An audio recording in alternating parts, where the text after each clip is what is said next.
Bueno, pues acabamos de escuchar una gran canción con el músico Prince, que se llama When Doves Cry, una belleza de canción de la película Purple Rain, según la revista Billboard, fue el sencillo más vendido de 1984 y sí, bueno, a mí es una de mis canciones preferidas. Y sirve para dar la bienvenida a César Iglesias, nuestro experto en economía, quien hoy nos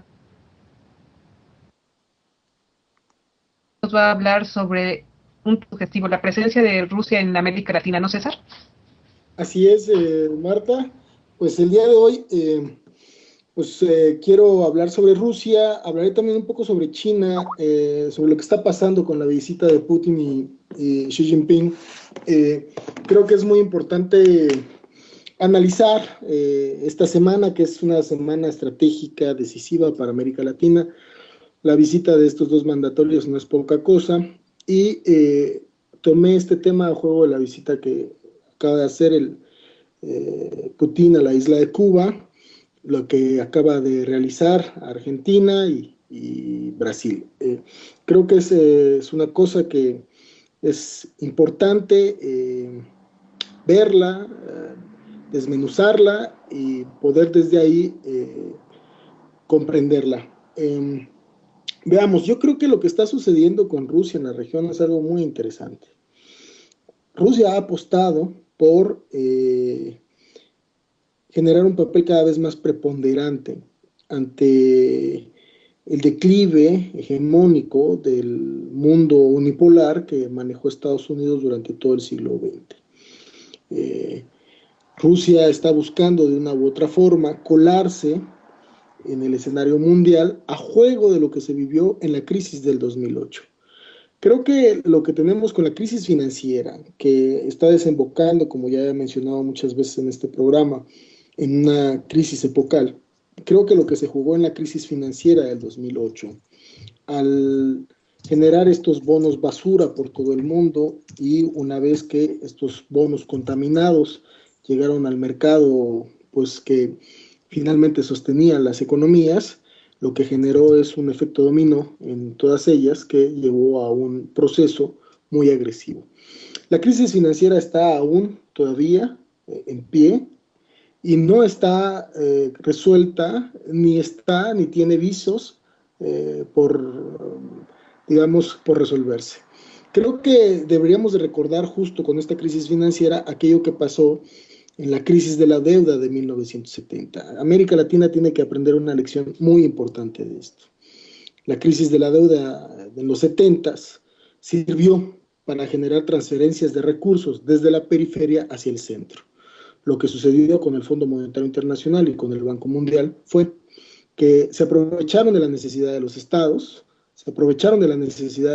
para generar una reestructuración de su economía, justo porque la crisis que le caía encima, esta crisis que el keynesianismo provocó por este control absoluto en el Estado, esta crisis que se buscó dar salida con el neoliberalismo, generó que entonces los sistemas financieros pudieran controlar las economías. Entonces, vean, las economías decían, en el caso de México, nosotros vamos a hacer un préstamo, pero tú tienes que reestructurar tu sistema de salud, te vamos a dar un préstamo, pero tienes que reestructurar tu sistema de educación, te vamos a hacer un préstamo, pero tienes que reestructurar el campo. Creo que el lugar en donde más se nota esta situación es en el campo mexicano, que se tuvo que reestructurar todo el campo mexicano por los designios que el Fondo Monetario Internacional y el Banco Mundial intentaban imponer. Esta transferencia de recursos era una transferencia sumamente agresiva. Es así como sortearon pues la crisis provocada por el keynesianismo. Esta configuración neoliberal es la que sorteó la crisis en ese momento para los estados del centro, especialmente para Estados Unidos. Vaya, entonces, teniendo digamos, como referencia a esto, lo que está sucediendo ahora en el mundo, que hay otros jugadores que anteriormente no estaban en la forma típica como nosotros conocemos el capitalismo. He mencionado ya que Rusia en el siglo XX se configuró como una potencia capitalista atípica, no fue un capitalismo normal del American Dream que nosotros estábamos acostumbrados, un capitalismo despótico, porque este sueño de Lenin pronto se cierra con las dictaduras que pasaron a tener una mano no solo firme, sino atroz en los genocidios que se generaron. Ver cómo la URSS se venía abajo, este sueño se venía abajo, y lo que se estaba configurando más bien era un capitalismo típico que no era más que la cola de la serpiente que se mordía a sí misma, que ahora ha estado bajo otra influencia. Digamos, si queremos explicar que lo que tenemos en la crisis del 2008 con Rusia es que ya no es ese mismo capitalismo típico, es un capitalismo oriental que está alimentado por una burguesía petrolera que necesita expander su área de influencia y que obviamente necesita recursos naturales y materias primas para el proceso de producción que tiene que llevar a cabo la transformación de mercancías para colocarlas en el mercado mundial. Desde aquí entonces la visita de Putin y la condonación de la deuda que le hace a Cuba es un mensaje muy claro de cobrar una influencia que habían perdido justo con la caída del muro de Berlín, pero que además también habían perdido por la presencia de Hugo Chávez. Es una cosa paradójica desde mi punto de vista, y lo mismo sucede con la China de Xi Jinping, que lo que tenemos es que prácticamente este Politburó o este comité central del Partido Comunista, pues es, sin lugar a dudas, un Estado capitalista que tiene una necesidad por consumir otro tipo de materias primas y están apostando con los capitales en crecimiento, y en este caso son los BRICS, Brasil, Rusia, India, China, que están necesitando generar proyectos productivos para la extracción de recursos, para poder generar condiciones para salir de la crisis provocada en Estados Unidos. Y esto está generando un mundo multipolar. Pero en este vaivén, esta influencia ha podido ser justo por la debilidad que ha tenido Barack Obama para poder manejar la agenda en América Latina, que tiene que ver prácticamente por la crisis que está tratando de sortear y que aún en estos momentos todavía no ha lanzado un mensaje claro, digamos, para poder resolverla. Y en el sentido de mensaje claro me refiero al fundamento económico. Creo que están todavía jugando con fuego con respecto a la guerra. Lo hemos visto, han abierto demasiados frentes, y uno de esos frentes ha sido para detener el avance de Rusia en la región, en Europa Oriental, y prácticamente también buscando detener la influencia de Rusia en América Latina. Creo que desde aquí entonces habría que analizar con pinzas lo que va a suceder con el BRIC. Pero también es una cosa muy importante porque el BRIC empieza a salir fortalecido y está generando un nuevo sistema financiero que podría generar otro giro histórico a la trayectoria en la cual nos encontramos. Hay una coyuntura en donde se presenta una disyuntiva. La disyuntiva es que si América Latina, los gobiernos progresistas aceptan tener este tipo de alianzas, deberían tener claro que no debería de incluirse acríticamente su posicionamiento para alinearse hacia un nuevo orden mundial, creyendo que no hay capitales que buscan la transferencia de recursos desde la periferia hacia el centro. Creo que esta es una gran lección que debe tener América Latina. Y la segunda, creo que es sumamente importante que los BRICS puedan apuntar a que el Banco de Desarrollo no genere esta biopiratería, esta situación tan desleal que se ha tenido con el Fondo Monetario Internacional, con Estados Unidos, con el Banco Mundial, de aprovechar los recursos estratégicos en América Latina para llevarse a los Estados Unidos. Creo que el desarrollo tiene que buscar conectar mejores condiciones para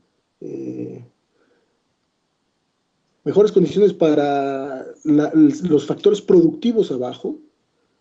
Una vez que los factores productivos abajo puedan irse desarrollando, también conectarlos con la transferencia de tecnología. Y es aquí en donde se vuelve interesante, porque de otra manera lo que estaríamos viendo, me parece, es que una reedición de un nuevo centro que buscará una periferia para una transferencia de recursos. Creo que hemos visto cómo Gazprom ha podido controlar la zona de Europa del Oriente y no le importa finalmente la zona de conflictos que pueda generar Estados Unidos mientras puedan controlar el paso del gas hacia Europa para tener garantías justamente de control político y negociación. Creo que ellos necesitan de esta parte de América Latina, pero los gobiernos progresistas tienen que tener en cuenta que no están pues de frente con gobiernos de izquierda que buscan resolver las carencias sociales, sino más bien es una configuración de un enfrentamiento entre capitales. Y yo estoy completamente de acuerdo con eso que dice César. Fíjate que Vampire Cruz nos pregunta que si estamos de regreso en la Guerra Fría. Yo en particular no creo que esté configurado un escenario como tal para ello, aunque puede ser semejante. Un poco lo que entiendo yo que nos describes es que en realidad este enfrentamiento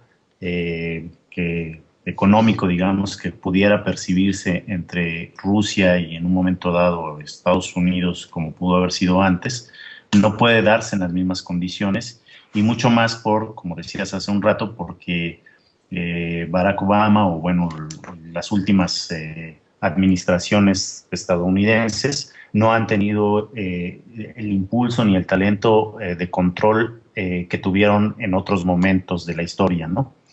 No sé si sea una visión adecuada.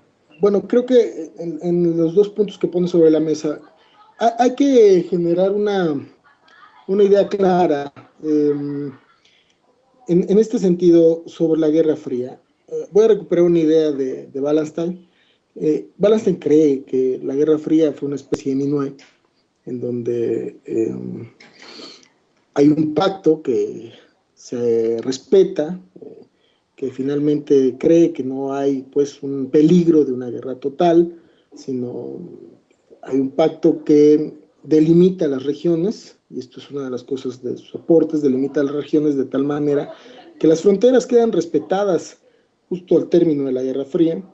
Tú te haces cargo con tus recursos de tu parte del mundo, nosotros nos hacemos cargo de Estados Unidos, reconstruimos Europa, reconstruimos Japón, hacemos una reconstrucción del mundo en la mayor parte, y eso es parte de nosotros. Y ustedes se hacen cargo de Europa Oriental porque hay un límite histórico en Estados Unidos, no hay capitales tan grandes como para poderlo dominar todo. Pero no creo que sea una minué en el sentido de que si bien hubo este acuerdo para la división de las partes, no fue nada más una situación donde no hubiera peligro de una guerra. Por supuesto que la hubo, evidentemente la crisis de los misiles fue eso. Cualquier pinche momento un loco podía soltar y apretar el botón rojo para poder destruir este mundo.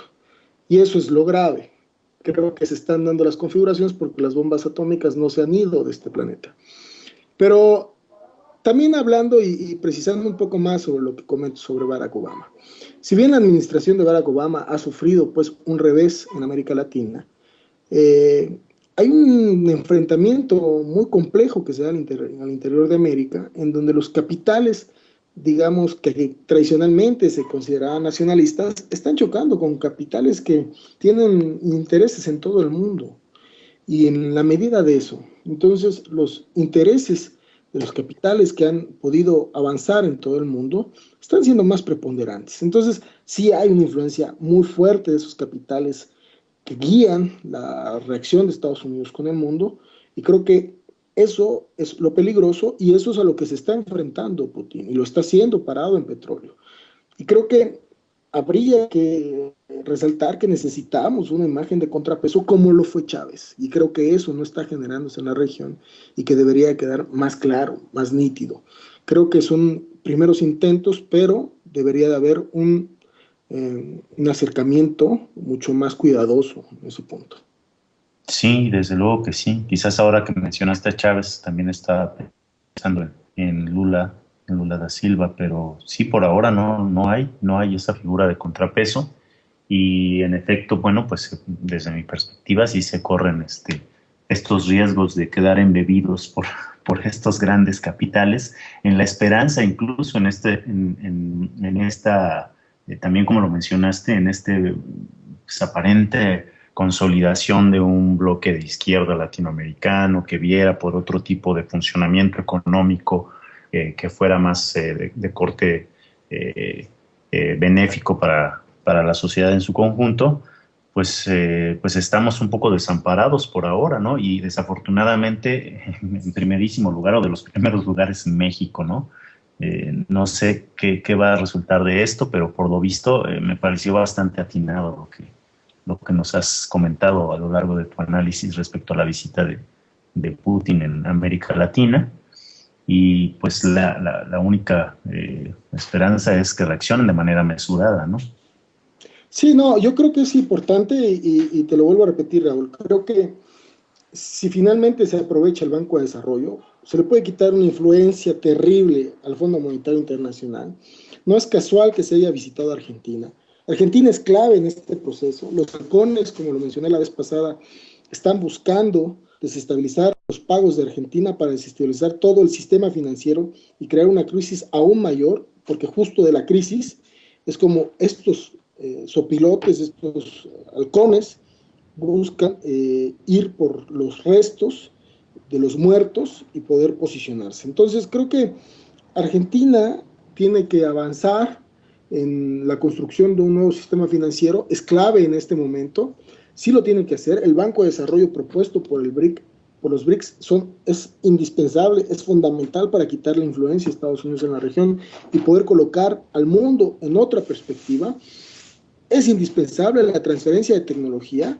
Se está hablando ya de la creación de una universidad que pueda conjugar la Universidad de China, Rusia, la universidad de 5 países de América Latina, para poder crear licenciados ingenieros que puedan tener esta perspectiva. Creo que hay avances importantes, pero nada más creer en esta posición del progreso me parece que sería demasiado ingenuo y habría que generar posiciones mucho más críticas al respecto. Pues bueno, César, interesante tema, muchas gracias y tal vez podamos seguir en próximas secciones. Y pues bueno, te despido a ti, te despedimos también a todos los que nos escucharon en sincronía, los que estuvieron en el chat, muchas gracias en Twitter, y a ti, César, a Enrique, gracias, Raúl, gracias a todo el equipo de Red Generación, Carlos, Noemí, Diana, por hacer posible este programa, y pues nos vemos en la próxima sincronía. Adiós. Nos vemos. Gracias a todos igual y buenas noches. Hasta la próxima.